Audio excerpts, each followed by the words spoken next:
I see the diagnosis and treatment planning process continuing through the whole course of treatment.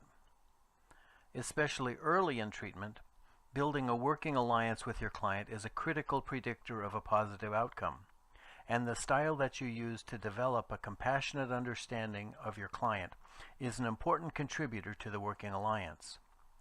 An awareness of the range of symptoms and diagnostic categories helps you conduct a thorough assessment of the client, and an awareness of evidence-based treatments for various diagnostic categories helps you propose treatment strategies that have been found to be effective. The National Registry of Evidence-Based Programs and Practices is a searchable online registry of more than 280 interventions supporting mental health promotion, substance abuse prevention, and mental health and substance abuse treatment. The website is www.nrepp.samhsa.gov.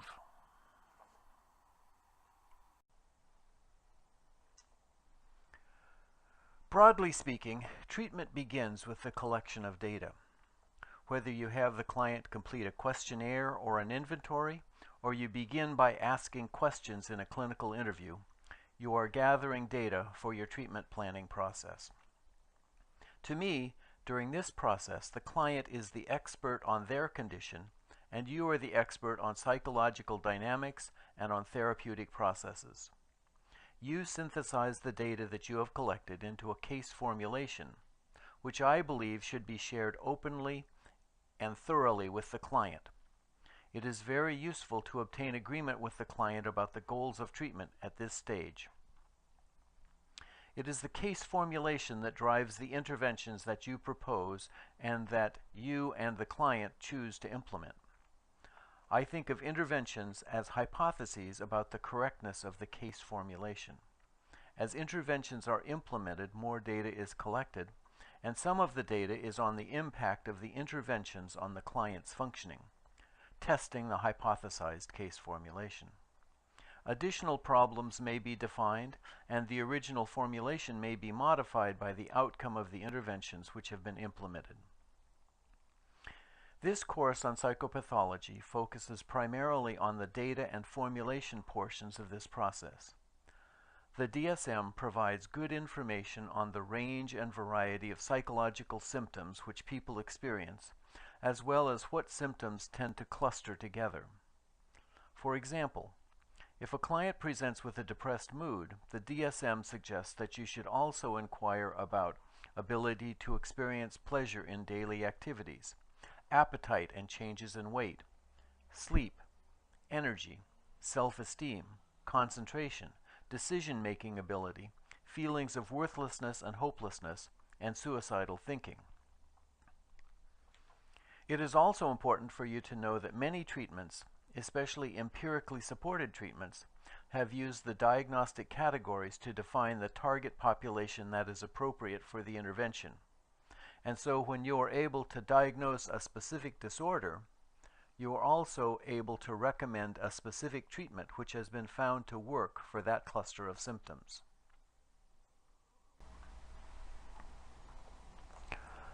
One type of data that is essential to collect has to do with the nature of the problem or problems that the client is experiencing. The client may have been referred to treatment or even forced into treatment by someone else, but you are interested in the client's version and vision of their distress. Once you have the problem list, you will want to inquire about how long they have had each problem, whether the problem is intermittent or constant, how often it occurs, what might be triggering it, and how intense the problem is in the mind of the client. For many of my clients, I construct a timeline which includes each of the problems as well as major life events. This allows me to begin identifying possible life event triggers for episodes of the problem. Whenever you think about clients, whether you are writing or talking about symptoms, experiences, diagnoses, personality facets, test scores, history, or your impressions of them, it is essential that you be respectful. Respect is the cornerstone of a good therapeutic alliance and professional ethics. One component of a respectful relationship is confidentiality.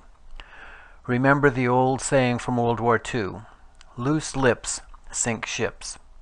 Be aware of who you are saying things to, where you are saying it, and where you are writing things down. The second component of respectful relating is professional humility. Recognition that all of the concepts we use to think about clients are limited. This is especially important in the course on diagnosis. The person is not a diagnosis.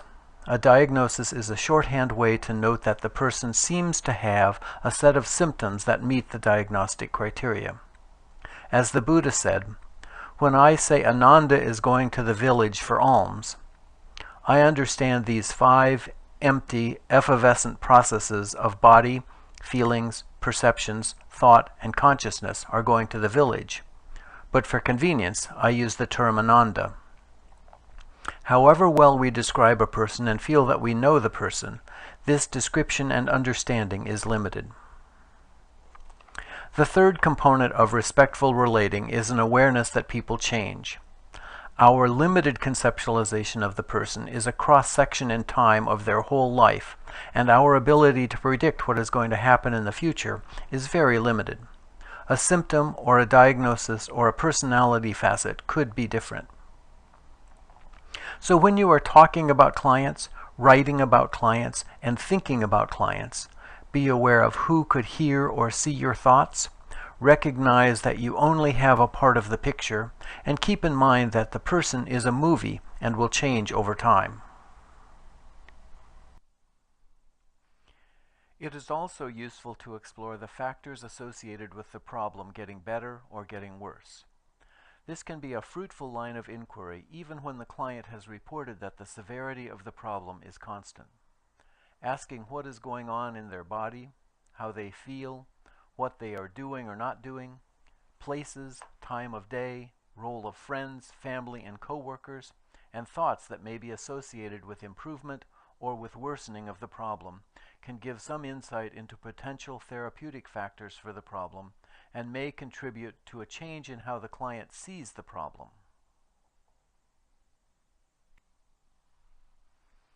Exploring various areas of functional impairment which the client attributes to the problem helps the client feel like you understand the magnitude of the problem in their life.